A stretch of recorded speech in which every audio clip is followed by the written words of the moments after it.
It was one of the most iconic images at the end of the Vietnam War. Perfectly good helicopters being pushed overboard as the U.S. fled Saigon. But what many people don't know is the story behind it. In this morning's Beautiful People, I speak with the Bay Area man who gave the order to push those helicopters into the sea and about the lives his decision saved that day. In 1975, these powerful images of American soldiers pushing helicopters into the ocean as the U.S. withdrew during the fall of Saigon were seen by some as symbols of defeat. But when the truth was revealed, they weren't images of failure at all.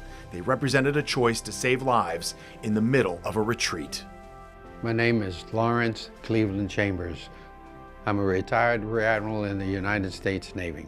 Chambers was the first African American to ever command a U.S. Navy aircraft carrier. But that was far from the thing that made him famous. It was his orders to toss those helicopters into the South China Sea. He was just 30 days into being the captain of the USS Midway. No mission is so important that you're going to not take care of human life. The U.S. Navy was tasked with quickly evacuating Americans and Vietnamese as Saigon fell to the North Vietnamese. Thousands of evacuees and dozens of helicopters would eventually overload the Midway. Then the crew noticed a small aircraft frantically circling the warship. It was a South Vietnamese Air Force officer. He tossed a note onto the deck of Chambers' ship. Before we got his note, we knew that there were at least 4 souls on board. And when we got the note, we knew that there were 7. One of them, an infant. That's what he dropped from his aircraft. Chambers showed me the note. It read, "Can you please move the helicopters to the other side? I can land on your runway. Please rescue me. Major Buong Lee, wife and 5 child." Against orders, Chambers had his men push millions of dollars of helicopters overboard to make room so Major Lee could land his plane. I don't have a clear deck, and if I'm going to give him a chance, I've got to clear the deck. One after another, then more. As Chambers disobeyed orders, he thought his career was over. Now he says, you push him over the side.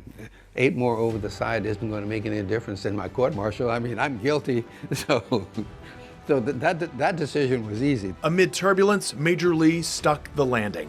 Under Chambers' command, thousands of lives were rescued that day, plus 7 more. Fortunately, Major Lee was a damn good aviator because he actually saved my butt by being successful.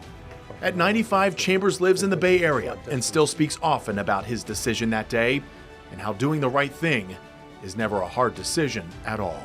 My grandmother was whispering in my head, "Look, idiot, I didn't teach you to be in charge of anything and let women and children drown." I mean, it's that simple. Yeah, Grandma, like an angel on his shoulder, always talking to him. Those words will stick from Grandma. Absolutely. Chambers was never court-martialed. In fact, he was given a promotion. Major Lee, by the way, still alive, lives here in Florida, and the pair still talk from time to time. Wow, that is amazing. What an incredible story. What an incredible guy, too. Absolutely. And some of the refugees who were really little at the time on that ship have reached out to him over the years saying that, you know, he saved their lives that day and have given them a life here in the United States. My goodness, all the lives he's touched. Absolutely.